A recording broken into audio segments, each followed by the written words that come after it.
Welcome to Collector Chronicles. Well, today is the day that I can officially retire from button collecting. Why do I say that? In this box, unless I'm in for an unpleasant surprise, is the button that I've always wanted more than any other for probably decades, I would say. I started collecting buttons when I was a teenager, and this is the book, the main book that's like the wish list kind of. It's the Albert's historical button book, American.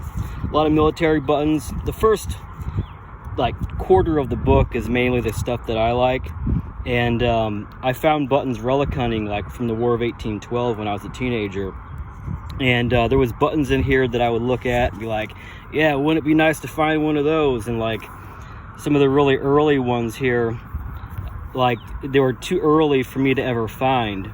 And these right here were right after the Revolutionary War. These really crude eagles. And then these would be for officers.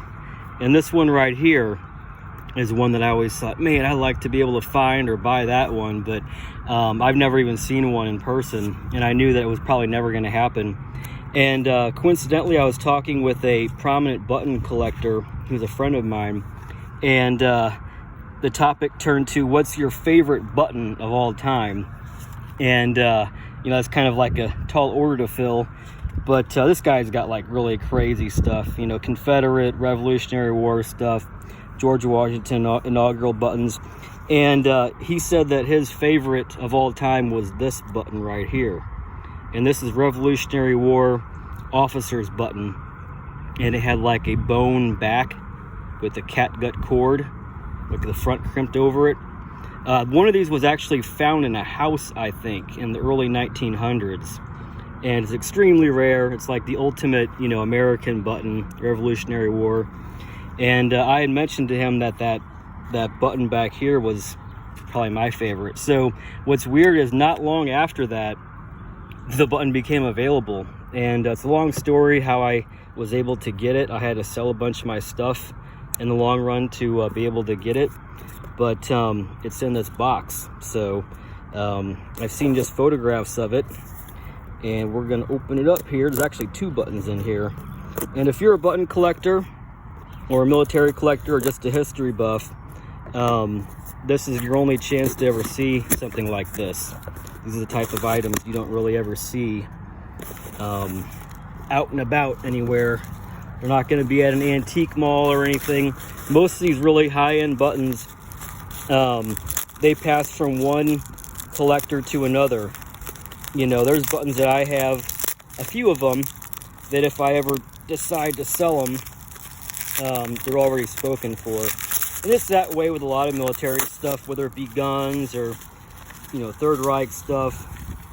So anyway, trying not to have anything blow away here. All right, got a little Ziploc bag. Okie dokie. So here we go. So the story was, this is an officer's button from the probably 1790s, maybe 1800, and there's only 9 of these known to exist. So here it is. It's what they refer to as intaglio, kind of meaning that the design is impressed or engraved into the metal. Very early Federal eagle. It's got gilt traces remaining, and got stars going around there. These were found by one of the, basically the father of militaria, early American militaria collecting. His name was William Guthman, and he had a business called Guthman Americana, and he was like Norm Flaterman. These were the early pioneers of collecting, and he came across 9 of these. And so there's only 9 known to exist. It was never in the ground. It was off of a coat, probably. So this was a one-off type of deal, made specifically for officers. There is another version with an anchor, a naval button, that's really rare also, but not as rare as this. So it's been a long time coming, but I finally got this button. So Unless something really crazy happens, I don't ever plan on selling it. So try to get a really close up there. There was a very early cockade eagle that George Washington designed. I think he died in 1799, and the eagle was on clouds, and it looked very similar to this. That platform that the eagle's standing on is, I think it's called like Neptune's spindle. Jupiter, one of the gods of ancient Greece, their spindle. I probably have to look that up again. So there's that, and also another one. Just a little bit of background. Some of the early buttons that I found over the years, from the 1812, 1820s time period, these were my favorites. I've had this one for a long time. It's pewter. It has an eagle over a star. It says United States Infantry. And it had a iron shank, an iron wire shank in the back, integrally cast, and that usually rotted away because iron rust. So that was always my favorite button. There was many variations. I'm going to eventually do a video just on War of 1812 buttons. I don't have all of them. There's a lot of them. But that's probably one of my favorites, or my favorite that I ever found personally. There's another variant that I found, and that one has a US, kind of a grumpy looking eagle, United States Infantry. And so infantry had silver and white as their colors, kind of. And then artillery, traditionally, for all armies, was gold and yellow lace.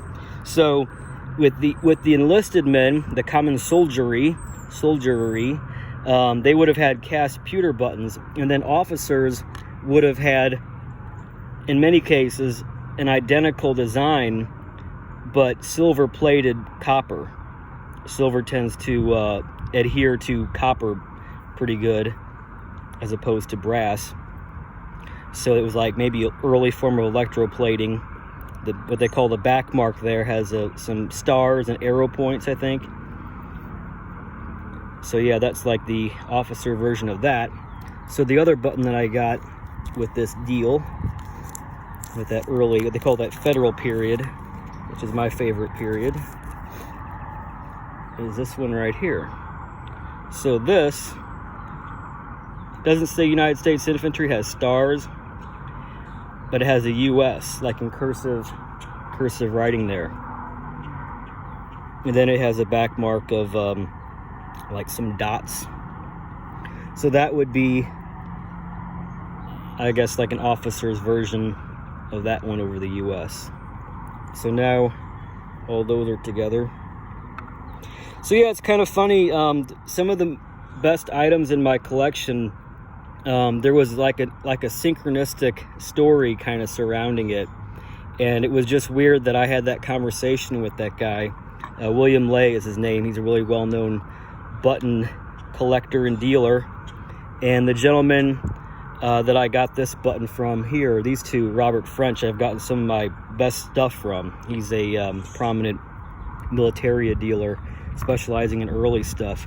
So that's that. I hope you liked the video, and we got some more button videos coming, so stay tuned and thanks for watching.